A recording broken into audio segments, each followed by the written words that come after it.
ఇక మరొక వివాదంలో టాలీవుడ్ నటి అనసూయ చిక్కుకున్నారు. ఇటీవల హిందూ ధర్మంపై ఆమె చేసిన వ్యాఖ్యలు దుమారం రేపాయి. దీంతో సనాతన ధర్మాన్ని అవమానించారు అంటూ అనసూయపై ట్రోలింగ్ చేయడం మొదలుపెట్టారు. అయితే ఈ వివాదంపై తాజాగా నటి అనసూయ క్లారిటీ ఇచ్చారు. జై శ్రీరామ్ అనే కొందరి విషయంలో తాను చేసిన వ్యాఖ్యలను వక్రీకరించి తప్పుగా ప్రచారం చేస్తున్నారని ఆమె మండిపడ్డారు. తాను కూడా హిందూ సనాతన ధర్మానికి సంబంధించిన వ్యక్తిని అన్నారు. అలాగే తాను కూడా హనుమాన్ భక్తురాలని అని స్పష్టం చేశారు. అన్యాయం జరిగినప్పుడు మాట్లాడకుండా ఉండడం తన స్వభావం కాదు అని తెలిపారు.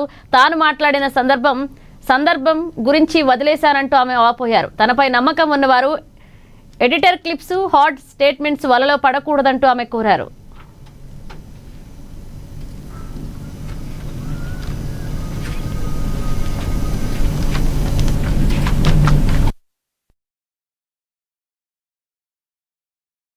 నేనేమన్నానంటే, చాలా మంది ఇట్లా ఇప్పుడు షేర్ చేద్దాం అనుకున్నా నాకు కావాల్సిన వాళ్ళు చాలామంది అనవసరంగా వాళ్ళకి హైప్ వస్తుంది, వాళ్ళు పర్సనల్గా ఫీల్ అయిపోతున్నారు, మనకి విజిబిలిటీ వస్తుందని అని అంటున్నారు. That's a debatable story. I want to expose them also. So దేవుడి డీపీ పెట్టుకుని కింద సనాతన ధర్మం కోసం ఏమన్నా చేస్తాను అనే డిస్క్రిప్షన్, జై శ్రీరామ్ అని పెట్టుకుని అలాంటి వాళ్ళ గురించి చెప్పాను. సో అలాంటి బ్యాచే దేవుడి పేరు మీద సనాతన ధర్మం ముసుగులో అందరూ అనండి జై శ్రీరామ్ అనే వాళ్ళందరూ అంటే నేను ఫస్ట్ లైన్లో ఉంటా.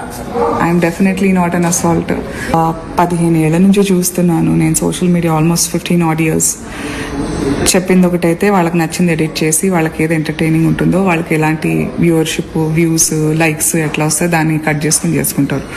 సో నా పొద్దున లేచిన అసలు నేను మీకు ప్రూవ్ చేయనక్కర్లేదు, బట్ నన్ను ఇష్టపడి నా పనితీరుని, నా పర్సనాలిటీని, నేను యాజ్ అ మనిషి నన్ను ఇష్టపడిన వాళ్ళు కూడా డౌట్ పడేలాగా ట్విస్ట్ చేసినందుకు వాళ్ళకి నేను జవాబిస్తున్నా.